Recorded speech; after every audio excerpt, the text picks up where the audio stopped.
conversion workshop starting this weekend at the studio. We're going to be gutting some electric kilns, turn them into gas and soda-fired kilns. A whole 2-week process is going to be a lot of fun. I'm also in the process of building a wood kiln in Durham, which has just been a long and trying process. Not as easy as I thought it was going to be, but I'm looking forward to getting to that finish line sometime next year. I'm going to hop right into this. I am a big fan of texture or visual contrast in a lot of my work. So most of my pieces, whether or not they have a sodium silicate texture, there's some sort of contrast between gloss or rough texture and or a color contrast in the pieces. I like to have a tactile experience with my pieces as I hold them. And I find that these type of pieces give me that really nice warm feeling, like I just dug something out the ground and now it's mud. I really like that feeling, very natural feel to it. So I'm going to be demoing how I make my sodium silicate mugs, how I do bowls, and then I'm going to also do a base or two as well. I have a couple of pieces circulated so you can see the texture up close, and I will talk about the various different styles and color techniques. If you need to move forward, feel free to come close and huddle around. I will try to talk loudly so you can all see me, and every once in a while when I can, I'll try to pull a piece up so you can see it for those who are in the back. So I'm going to start off small. I'm going to start with the 1-pound pieces. So the mugs that I make, the sodium silicate, are all 1 pound to start. These mugs end up being a little bit heavier than my normal mugs. With this particular technique, you're essentially ripping the outer layer of clay. And the goal is to not rip all the way through. It doesn't always go like that. So you tend to leave your pieces a little bit thicker to compensate for the ripping of that outer layer. So I have one little 1 pound piece here. I'm just going to go ahead and do my normal centering, and I'm going to throw a fairly thick cylinder. It's not going to be anything too fancy. Nice simple cylinder. All of these forms, including the bowl and all the bases that I'll make with the sodium silicate texture, they all start as a thick, shorter cylinder. So I'll start here. Now, figuring out how tall and how thick and how short the piece should be in terms of the cylinder has taken a lot of trial and error. In the beginning, it was quite common for me to do this, and then the piece would just rip apart before I was able to really stretch it out and get that lovely texture. And so a lot of times I'm feeling the piece even as I'm pulling it to try to make sure I'm looking for the right thickness. And somewhere around maybe like 3/8 is a good size. If you're starting out, I would go for just under 1/2 inch to give yourself a little bit of room. And compression is key. I want to make sure that this is nice and strong, all my walls are even, and I want to avoid any lines or scratches on the surface of this particular cylinder. If I left throwing lines or scratches on here, when I go to rip that open, they will become deeper and can potentially rip through the piece, which can be a look. Not what we're going for today. So we're just going to try to go for a more somewhat controlled chaos is what we're looking for with this. So normally when I do this, I try to have a piece prepped because there's a little bit of drying time with the heat gun. And so what we'll do is we'll do a little heat gun action here. And we'll move on to another one, and we'll come back to this when this one is ready. I'm going to go ahead and put a fairly thick layer of slip on here because the clay that I'm using is so dark that if I put a thin layer, that dark clay is going to shine through. And I really want the brightness of that slip to help provide that contrast. I want that to really show through. So I put my slip on, and now I'm going to just smooth it out a little bit. This is going back to getting rid of some of those lines. I want to make sure it's mostly smooth. Think about icing a cake. Just kind of smooth it out, make it nice and even. And now I'm going to go ahead and use my heat gun. I used to have this down to a science when I first started. It used to be about 1.5 minutes of just heat gunning the piece. It's just about the right dryness that I'm looking for. So I'm drawing that outer layer, and I want to get it just past tacky. So if you touch the clay, it's no longer tacky, just past it. If you decide to open it at this point, it's too wet, and your lines will be very blurry, and they'll smear instead of creating those sharp, deep crevices that we're looking for. So I want that slip to kind of be crisp in a sense in her photo, but not too crispy, because then it won't stretch. So there's a fine line with this, and there is a little bit of trial and error. The only downside to this is once you put sodium silicate on this, I would not recommend reusing it.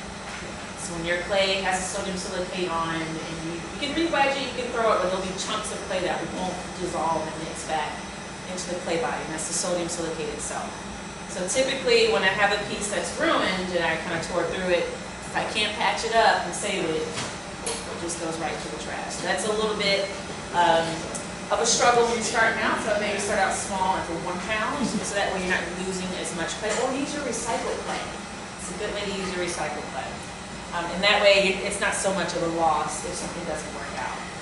Now, this particular bowl is an example of a piece that I did rip through. And I was like, you know what? I worked in this bowl for a little too long to just toss it. And so I patched it from the inside. And because this technique is already kind of crunchy, granola, tree barky, I was like, oh, it could be like a knot in a tree, and I'm going to roll with it. So I did. I kind of patched some clay on the inside, and then I used my slip on the inside to cover up that patch. And so on the inside, you can't quite tell, but you can tell it's not circular anymore, and it throws it off. So if you're into the wonky, unique stuff, this is a great technique for that. Set this back down here. It is very rare that when you use this technique, your pieces will be perfectly circular once they're done. And that's because you're ripping it in different ways. Certain parts are thicker, they're thinner, and they tend to dry and become a little bit warped in their firing.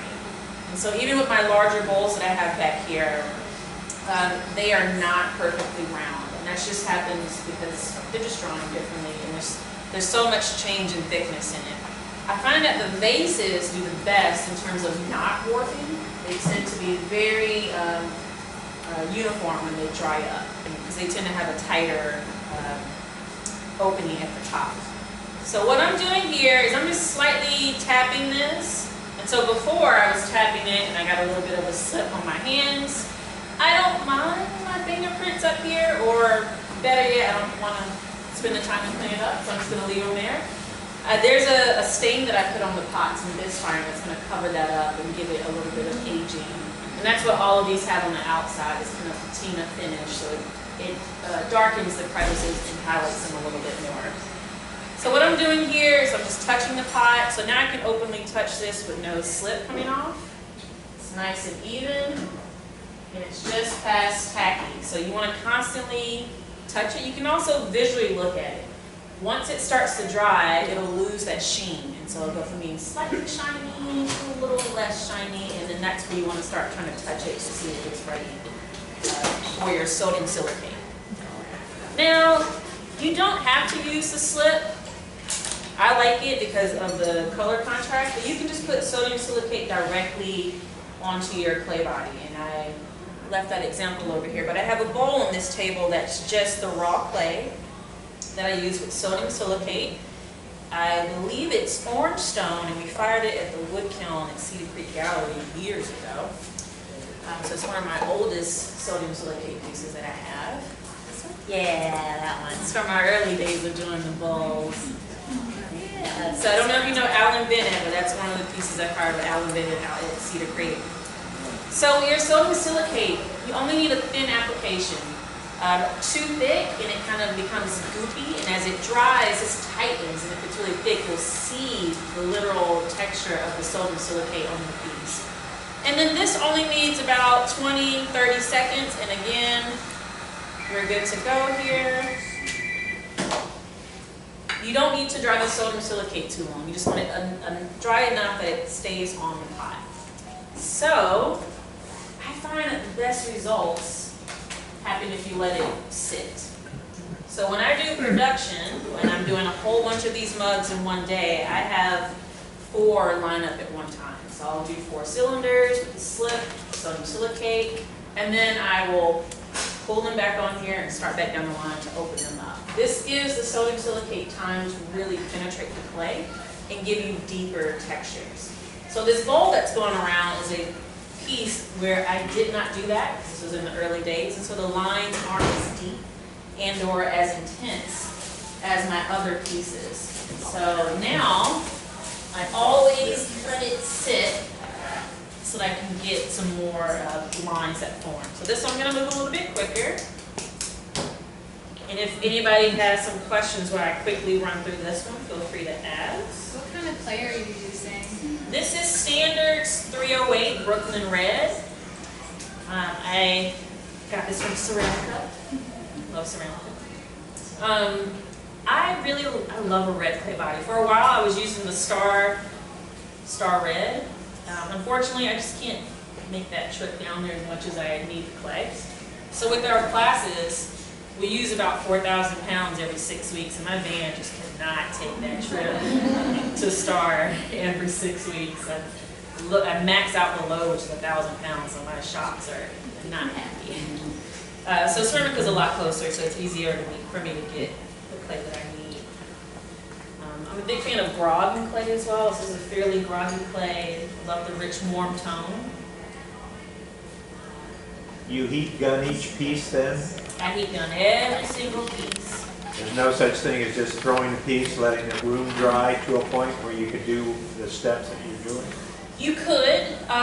The reason we heat gun is so that the outer layer dries and the inside layer stays wet. If you leave it just sitting out and they both dry evenly. So you could do it, it wouldn't break and stretch in the same way. So I learned this technique from Eric Saratella. I spent a couple of years apprenticing with him in Carborough.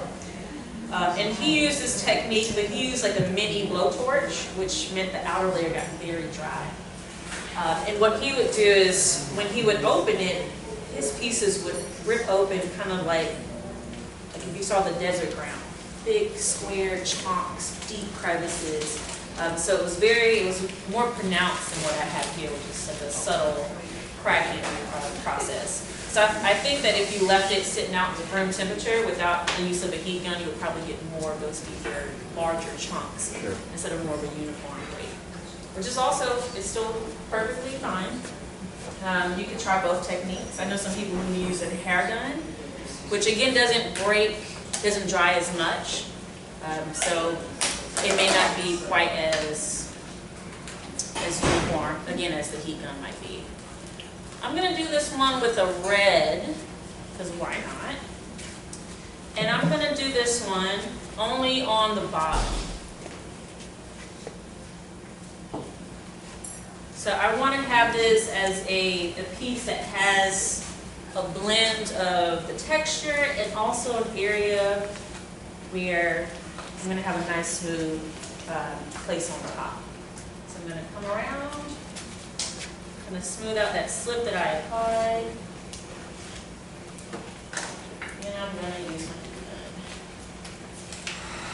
Now, on this piece here, you can kind of see the sodium silicate oozing a little bit. Like it's almost becoming a little more wet. It's starting to drip a little bit. This is really seeping into the pot. If I didn't heat gun this after I put the sodium silicate on, it would kind of run down the pot, and you would see a big pool of sodium silicate on your back. Which isn't a horrible thing, but when you dry it, or when you start to work with it, it gets really sharp as it dries, and it can cut your hands. So anytime I apply sodium silicate, I make sure that I wipe this back around the area to make sure none of it is drying here, and potentially cutting me later on. So I'm going to sew this wheel down. I'm also putting this heat gun really close to the pot. We're like half an inch away.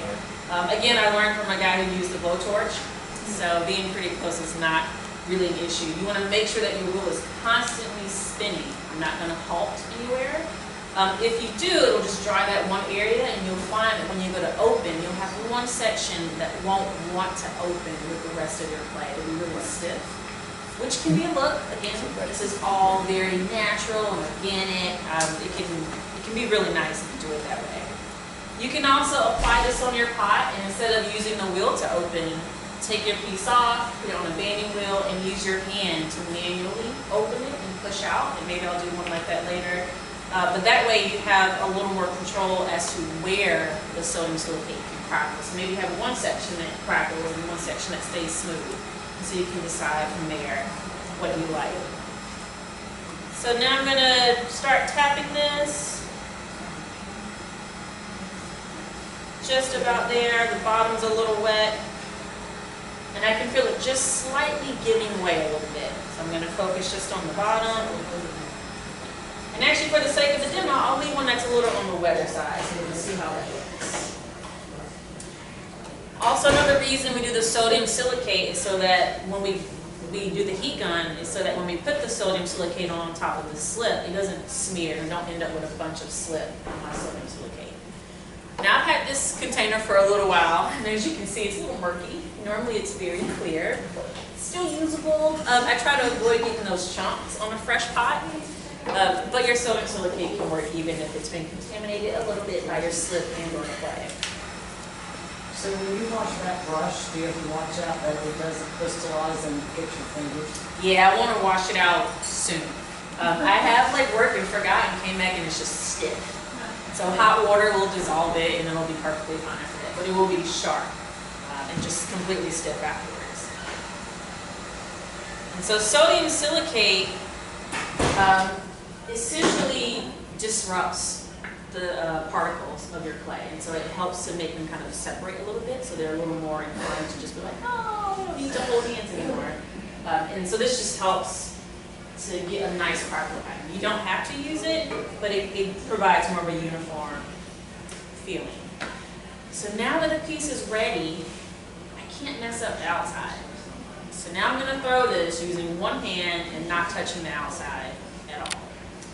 So I'm going to take my slip and I'm going to get a sponge. And I'm going to load up the sponge until it's not dripping too much water. And I'm doing that so I don't get the outside wet. I want to keep the outside just as dry as it is, but I want to add a little water to the inside. So I'm going to come in, I'm going to place the sponge on the top of the rim, and I'm going to slide this sponge down. I just want to make sure this is nice and soft. Make sure there's some water there so that when I go to open it, I'm not hitting a dry spot. I'm now going to hook my hand out and I'm going to belly this piece out. I'm going to start small and I'm going to do a little more and a little more. I'm also going to compress the rim because so much of the clay is tearing there, it could just rip open all the way. So I'm going to pull and I'm going to compress the rim to keep it thicker, and I'll keep doing that several pulls. I also like to use my right hand here for support so I don't push this out too fast. So I'm kind of stabilizing myself here. So I'm going to go down to the very bottom, and I'm just going to push right in the corner. I just want to start feeling the crackle, and I'll stop there so we can see what's happening so far. So now that I have a little ridge for my hands to sit, I can kind of grip the clay. I'm going to grip it, and I'm going to push it up and out. So I'm going to go back down to that little area. And as you can see, it's already kind of becoming a little wonky. That's all right. Now, if you take a look at my pinky, it's kind of pushing out on the back end. I do this for support. There's so much happening with the surface of the clay and all of it's doing all these different things that I try to give it a little bit of counter pressure as I'm pushing so hard on the other side. That way I don't have too much tension here, which could just cause it to rip.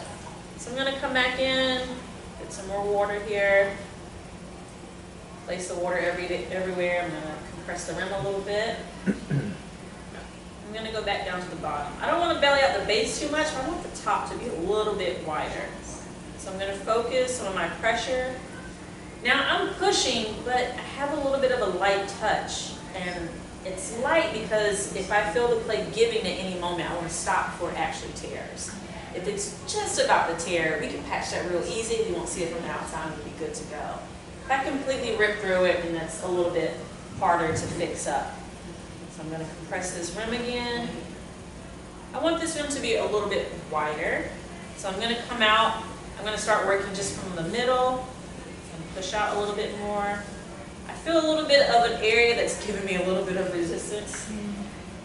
And so if we look just right about here, I'm not sure if you can see it on your side, it's just about to tear. So had I pushed this anymore, that would not work out. Will it tear from the inside or the outside? From both. The clay is so thin in that little fissure right here Okay. that I can feel it. It'll feel like little dimples. So every little tear feels like a little dimple. So it'll feel like vibrations on your hand because your hand is constantly hitting all those lines. So I'm going to clean up a little bit of this slip, and I'm going to brush upward because I don't want to get that slip onto my tan clay. And I'm also going to compress this with my rib to just clean it up before I add my slip. So I'm going to come in, and this is a way just to kind of compress it. I'm not really shaping, I just want to clean that up just a little bit, and now I'm going to come in and take out the rest of this slip.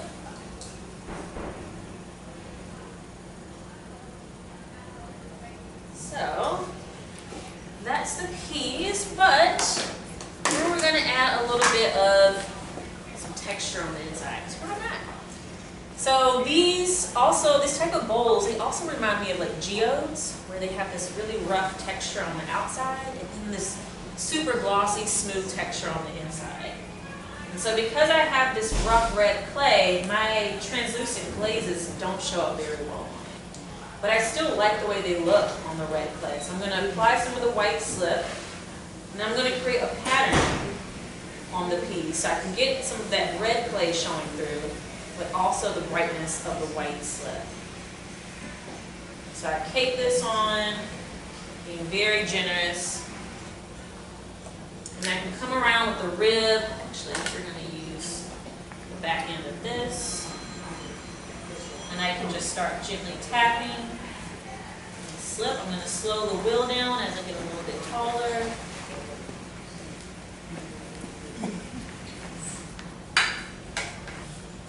And that would be the bowl. So I'm going to see if I can put this up so you guys can see it. So this is this bowl here. And then what I would do is the next day I would come in, I would trim the bottom, and I would do some chattering on the base. So I think that bowl, yes, this chattering here. I want to have some sort of transition between the smooth and the natural texture, and I find the chatter just provides a nice progression of texture along the base. And another place for that patina to sit and add a little bit of extra contrast and variation. So, because the outside is dry, once we cut this off, I just pick this up and I place it onto the side, and then I move on to the next piece. So I can pick this up. Ooh, it's not. Think about how far that was. And I'll come in, I'll clean this off so it's prepared for the next one. And I'll bring this one down. And when I have the whole line, I just go all the way down. I find that any more than 4, they start to get a little too dry. So about as long as it takes for me to make the 4 pieces, the first one is good and ready. So I'm going to come in, get a little water on the inside, brace my hand, start to push out, really grip that clay, pull up. Now because this one's going to have a different top, I don't really want to pull out the top part. I just want to belly out the bottom. So I'm going to focus all my efforts on the base and really bellying that out. So that has a nice roundness to it. But the top's going to be much taller. And I'm going to now try to put just the slip right up top. And now I'm just going to throw a wall, pretend like the bottom is not there. Pull straight up. Press. I find that this way, when I go to put a handle on, it's a little bit easier to work with because I have somewhere to smear the clay and blend it. And when I'm working on a texture, the cleanup is so long. So I have to get all that clay off of the slip, which takes all the slight scraping to get it just right. So I find that these are a little easier for me later on to go to the handle.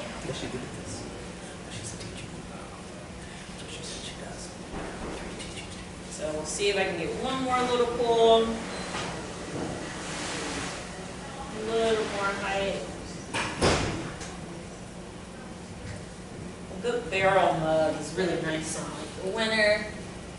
coffee stays warmer longer. Now, when I do this type of mug, I don't do any trimming on these later. I do some wet trimming now. So what I'll do is I will have tools like this to use to gouge out some clay along the bottom. And actually, that's a little too thick for what I need. I'm going to use this one. I'm just going to take away a little bit of clay along the base. Just lift it up a little bit. And then I have the fanciest of tools. This is just a little wooden knife that I use an X-Acto blade to carve a little notch, sand it down a little bit. This is going to create a faux foot on the base of my piece, so I don't have to deal with that later. Now with this one, because I created the bottom so wide, it's going to be a little hard to get in there. I'm going to actually reshape the bottom of this piece a little bit, just so I can get this tool in there. So I'm going to come in along the bottom, I'm going to push up, and because I had to lift the base, I'm not going to run this tool over the outer edge to soften up that line. So you can reshape your piece as long as your tool isn't wet. If this was wet, it would just smear all of that. But I was able to gently use my tool, just lift that and reshape the outer part of this piece. So now this piece will be ready for a handle. Typically I would do these, and the next day I would come in and do all of my handles. How is it when you slip and score the texture piece and put a handle? So when I was something like this one, I slip and score just a tiny little area, and I try to use the rest of the texture as the scoring. And then I mush it on there, but I don't blend it out. I mush, and then I use a paintbrush to soften up the corners. And then any residual slip, I use like an X-Acto blade to just slightly scrape it off. I wait till it's dry. That way I can scrape off the darker clay off of the colorful slip, and you'll see exactly where you need to stop when you see the color come through it. So and then with these, I can use the slip. So I apply my handle, and then once it's on there, I come around with some of the white slip and blend that out. So it looks like the handle's coming from the slip, and that way it's just a way to kind of hide that attachment under there. So, any questions so far?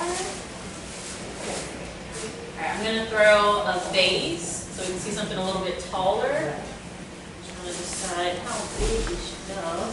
Now, when you're working with larger chunks of clay, it's a little bit harder because one, the clay dries slower because it's thicker, but you can stretch it further. So I can make that skinny cylinder, and even though I'm not drying it as too long, because I'm stretching so far, there's going to be a natural ripping of the clay anyways. So we'll start from here. Now with the vases, I don't do several in a row. I just do the one, and I heat gun for just a touch longer. How much clay is that? I think this one is 6 pounds. And that vase there was a 2.5 pounder, and I think the other one was a 2 pound. So we'll see how far I can belly it out. Now, as beautiful as this vase looks, there's a hole in it, which I didn't see until it came out of the final film. So one of the spots, I guess, was just so thin, and I didn't see it till later. So there's a little bit of a tear, you could say, in one of the crevices. So I'm going to go ahead. Simple patty. I'm not thinking too much about how wide this needs to be, because of the base of this vase, nice dark shades, the base of this vase is going to be fairly small. So I don't need this patty to be too wide.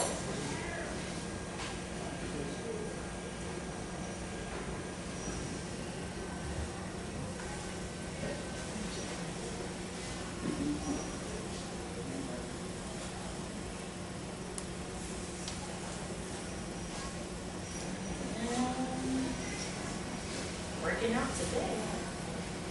There we go. Alright. And because I'm not going to trim these along the bottom, I do make the bases pretty thin as well.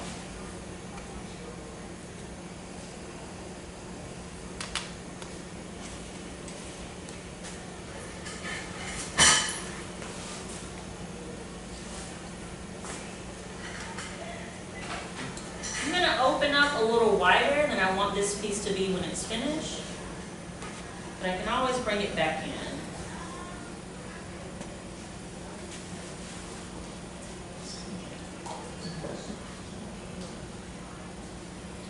Compress the bottom. I'm not going to do any trimming or compressing later.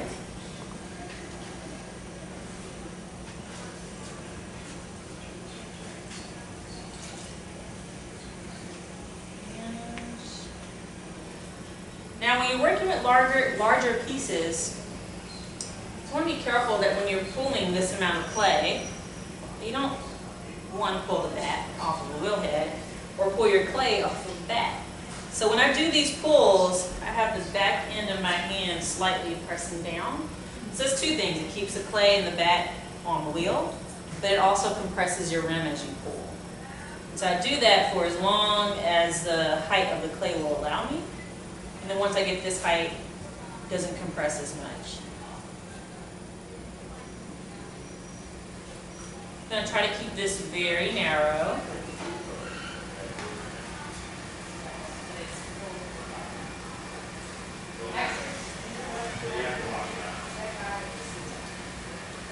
And I'm going to be mindful that I don't make any part of this too thin.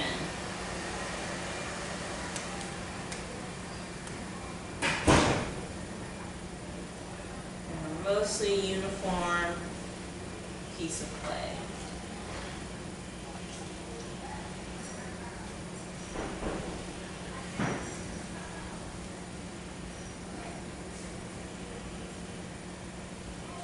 Now, the shape that I'm thinking of, I know that I'm going to need to stretch more higher up on the piece. So I could, in theory, make this area a little bit thinner, because I know I'm not going to stretch that very far, but I am going to be stretching this area significantly.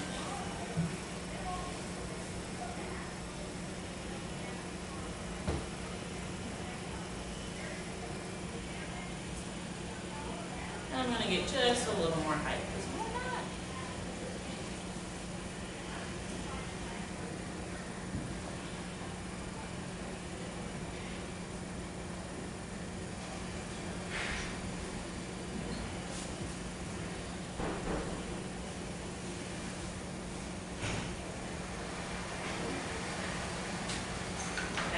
Go ahead and make this narrow one more time, and I'll compress the whole entire piece. Now I try to have the shape that I want in mind, so I can make sure to leave certain areas thicker and or thinner. But sometimes as the clay rips open, it rips in different ways. So I want to be mindful of the clay, just as I was before on that bowl where it started to rip a little bit. I want to kind of keep a sense of what the clay is doing so I can relax and or engage a little more with the piece if I need to. I'm going to have a subtle shape to the piece where I want it to go. I want it to belly out and have the widest part be about here. So it's a little bit wider so the clay has less to travel in that area.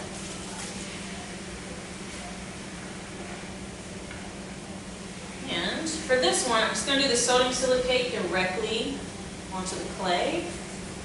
But before I do that, I am going to heat gun it just a little bit since we're not doing the longer heat gun with the colorful slip. Here. I do mix my own slip. Yeah. I think this is the, I'm probably saying this wrong, the A-stripe, ostrich white slip recipe. It's fairly common in a lot of community studios. When I'm in a pinch, Little Loafers is a great slip. I just kind of break it down and turn it into a slurry. As well as P5 are typically the slips I use if I'm not making it from scratch. And then all of these are just stained with Mason stains. I have my colors on these containers here so you can see exactly which yellow makes the yellow that we have here on the mug. Could you use underglaze as well as slip? I think so. I haven't done it before. My only hesitation is how thick the underglazes are. When you go to apply them, you may have to apply 2 coats. They tend to be a little bit thinner than these fudge consistency slips. But yes, absolutely. You could also just do this with the raw clay and use your underglaze on your bisque pot to kind of wipe it into the crevices to create colors. If you have a rip and you put the slip on the inside, like a little rip, is that enough to patch it? Or would you still need to put clay to patch it? But you said you could fix it, like with the slip, fix it? Yeah, because of color contrast, if I use the white slip, you would see it, and I find that when I use even just the red slip, it's so thin there, and these pieces are typically functional. I want to add a little extra clay so that people don't run into an issue where it breaks later on. I used to really like creating lines, like horizontal lines in the pieces, so there would be the natural lines that go up, and then like spiral horizontal lines along the outside. But because there's so much texture difference, I found that sometimes it would just break. So someone would hit it on their Seabron and it would just split around that horizontal line. So I don't do those intentionally anymore. And it only happened twice. It was 2 times too many when you're selling the product. So I was like, all right, well, we just won't do that anymore.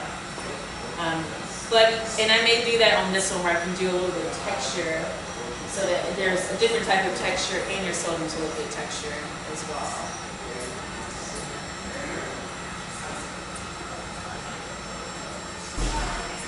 This one's a little bit longer than the other one. And because we're not going to let this sit for as long as the other ones, the texture may not be quite as pronounced as some of those, but we're going to see what we can work out here.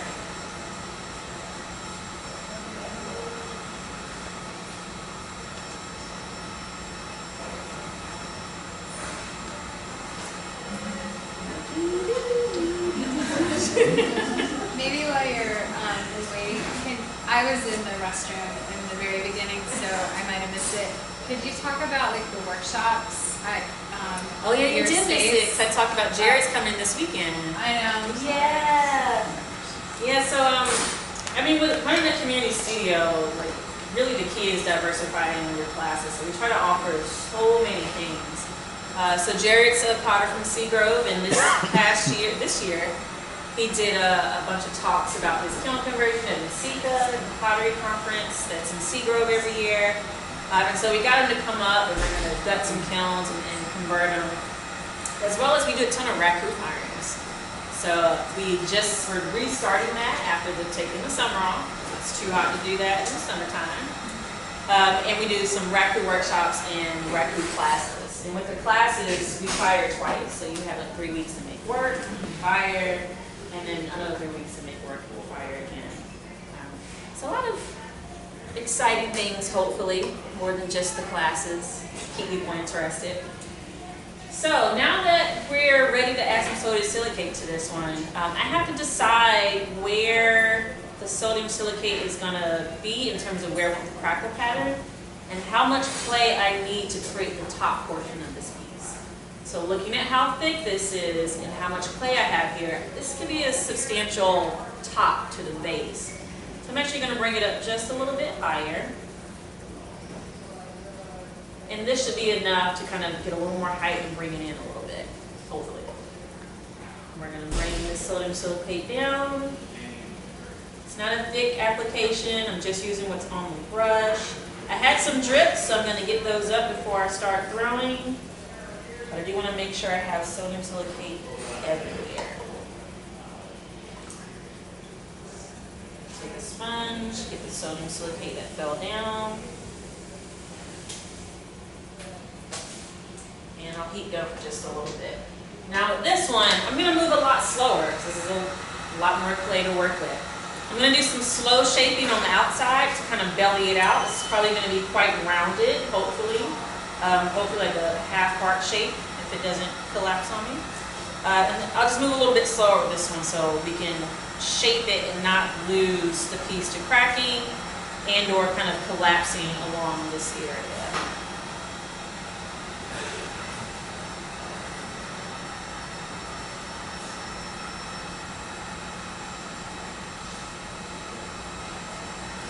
So when the sodium silicate is dry, it kind of feels like a skin. I don't know if you ever put Elmer's glue on your hand, and that's kind of the feeling when it's dry. It feels like a skin or some sort of coating on the clay. And so I'm like, all right, that section is dry. It's a little tacky, and then I can feel it, and so on and so on. So this is, like, there's no clay, nothing coming off. It protects, it's like just a layer between the clay in your hand. Now, I get my wrist wet, get the sponge.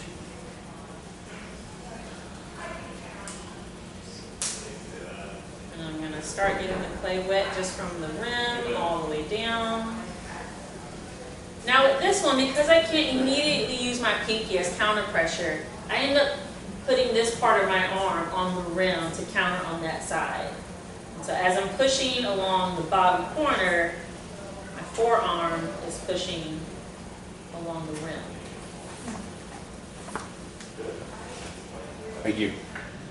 So as you can see, it's not as pronounced because we didn't let it sit for as long. I'm going to put a little more water here. Make sure that area of my... I'm going to go back down.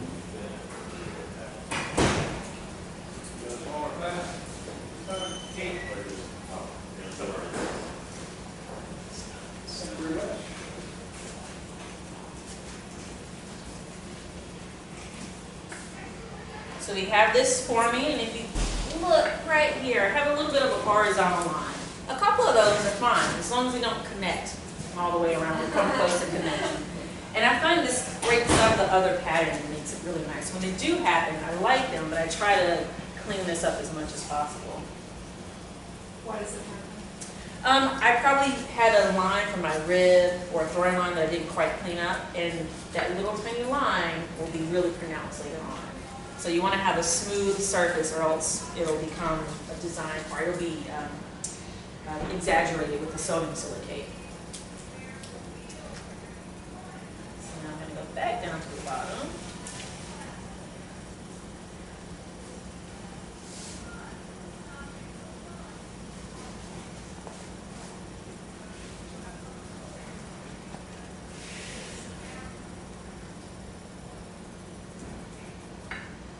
Doing my pulls just up into here. I don't really want to work too much with the top.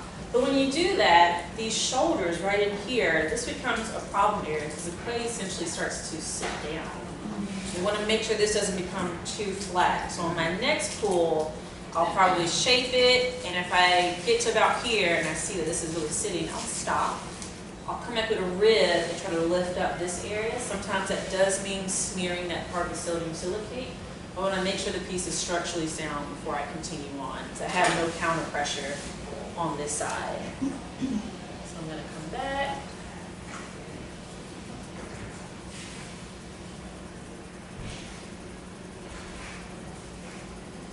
Now I like the bottom of this. It's a little wonky down there, but I'm going to focus my pushing about a third of the way up.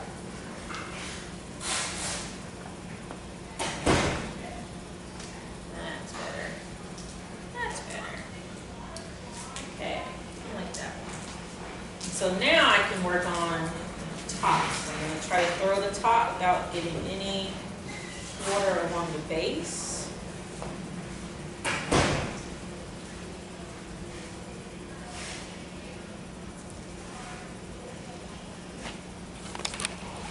I also want to be mindful of clay just below this is thinner than normal, or it's not as strong as it would be if I was just throwing a normal base. So because it has all these tears, if I had a big chunk of clay up top and I was trying to throw it, it would just be too much of me working up top and the bottom and start to collapse. So I tend to leave that last little bit of clay just a little bit, not a lot that I have to move, just enough to kind of finish off the piece. I have yet to bring the sodium silicate all the way up. I do that for my mug sometimes all the way to the rim, but I find that I can't finish the top the way I want to finish the top. So I tend to have it smooth up here, so it just has a nice transition. Come in, I'm going to get some of the slip out while I decide what I want to do at the top. make some decisions here. I think we'll make it a little more narrow. I kind of like the simple rim that's developing here. So we'll accentuate that, make the opening a little bit smaller, and we'll go from there. So a little water along the top.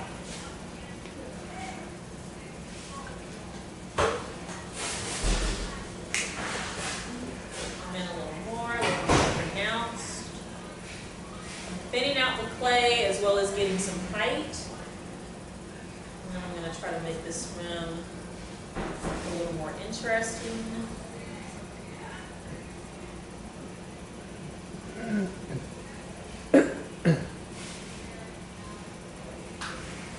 Because we've dried this, the clay is a little bit stronger. I mean, I can work with it for a little bit because we dried it, we compressed it very well.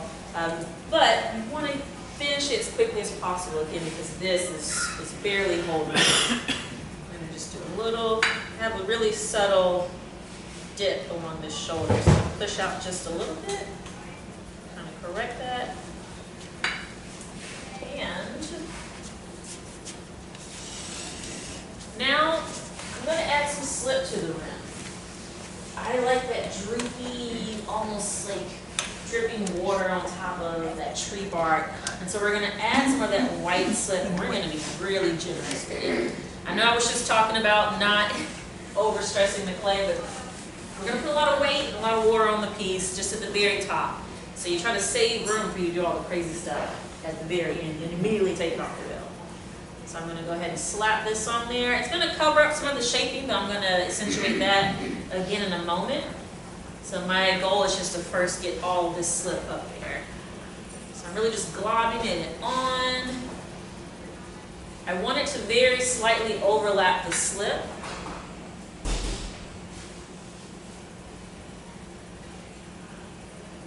And I'm trying to create areas where the slip is going to start to drip down. So it's starting a little bit there. If I have little splatters like that, I won't fix those now. I'll wait till this is bone dry and just knock that off. So don't try to fix it while it's still super wet. I don't have any interesting things over here yet, so I'm going to try to load up this side.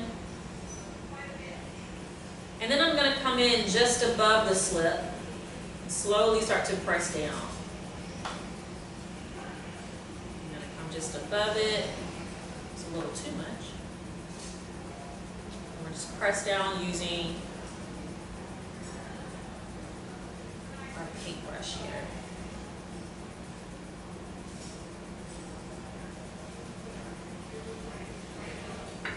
And so we were able to create almost like a collar, like a neck to the piece. It drips down, it hides that transition from the smooth surface and the surface of the sodium silicate. And then we have that lovely contrast of that soft, supple curve of the piece, and it's dripping into this rough, crunchy area over here. So because this is such a wide opening, I am going to carry the slip on the inside, just so it's just out of sight. Typically on the narrower ones, I don't have the slip on the inside, so you can't quite see that. I'm going to carry this all the way on the inside, so it feels like it's all kind of connected. This also creates another opportunity for your glaze to sit. So even though I'm putting slip on the inside, I'm going to create a little bit of a ridge, a little bit of a valley, so that the glaze that I use can settle there and hopefully become deeper and create some nice color. So with this one, I did that along the outskirts. I just kind of made a little bit of a valley so I would get that glaze color and variation just at the top. So it's not just a flat color. I have a lot of things happening with the glaze up top. And it's just creating a deeper pocket. So I did that right along here. All these subtle lines, that glaze is going to be trapped and sitting there. It's going to create a nice variation. So actually, I'll just use my finger. Just going to accentuate the shape that we just created. Kind of got a little lost with all of that slip. You can load up this space. Again, as long as your clay is strong enough to take it. And that way I use that slip to make it a little bit sharper along the rim here. So, this is a piece, again, that I will not trim later on. I'm going to do all my finishing techniques now. So for this part, I use a sharper wooden knife. And I'm gonna come in, I'm gonna slice off some clay. Think about shaving off slivers, just a little bit at a time. And so I'm gonna come up, I'm gonna, oh, hold on. There's a little dent here that I don't really like. You're gonna try to fix that. I'm gonna push out just in this little area. All right, well, that's not good. We'll see if we can cover that with this. So we can use that technique where you can adjust your shape with your tool. So I'm gonna use this part of the tool and push on that area that I don't quite like that's sticking out a little bit, and there we go. That's better. Okay. I'm going to create a little bit of a line, and this is going to be like a trench that my tool is not going to sit in. So now that I have that line, I can press down. And I want to go almost straight down. If I come in like this, at this angle, and press down, we'll go all the way through the piece. So almost straight up and down, and then slice down the piece.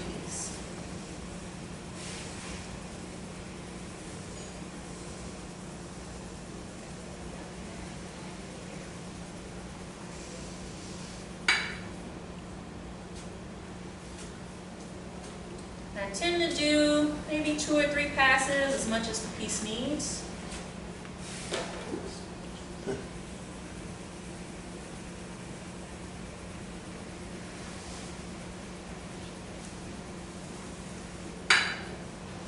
So I left it thicker there so the piece was structurally sound and could take me doing all this weird stuff up top, and I'll just shave off the bottom.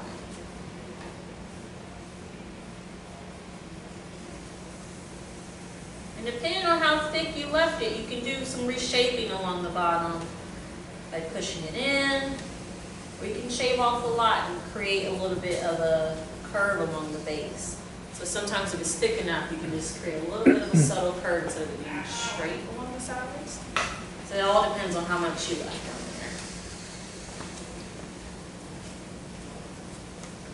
there. Okay. So now that I have about the size that I want, I'm going to lift this up a little bit. So right now the base just goes straight down. I'm going to undercut it so the piece looks like it's floating a little bit. I'm going to give it a little bit of a lift.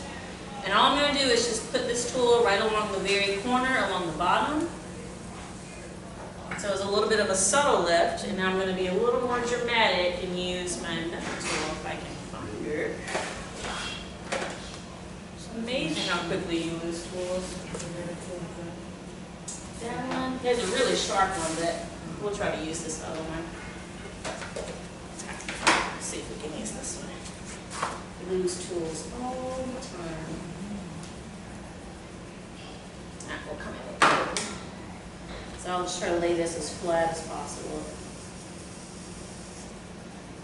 And then I can use the round part of this tool to press in along the bottom to make it a little bit thinner. I am watching the piece until all this manipulating along the bottom is stressing it out. But I think it's going to hold just for this last little bit.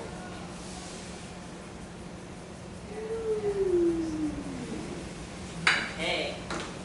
And now that piece is done. What would you glaze the bottom with, or would you? I would probably do a patina. And so that is essentially like a stain. And so that's the dark sections along here. And then do a high gloss glaze up top. So it will look like very rough and like tree bark essentially on the bottom, and then have that gloss on top. You can put a whole glaze over this, and the glaze variation I showed you here, you would see along the crevices. So it would be darker where the glaze would pool, and it would be lighter along the surface. This particular one has shallow cuts, so it wouldn't be as dramatic as something like this that has deeper ridges. But you can do glaze or an underglaze that we talked about before. You could brush an underglaze into here and put a clear over it. Maybe your practice clear want to be purple. You can do that. You put a clear on top. So with these vases, I would do nothing else to this except for cleaning the bottom and signing my name to it. And because the piece is dry on the outside, I can simply just lift it up and place it down, and it's done. It just sits and dries.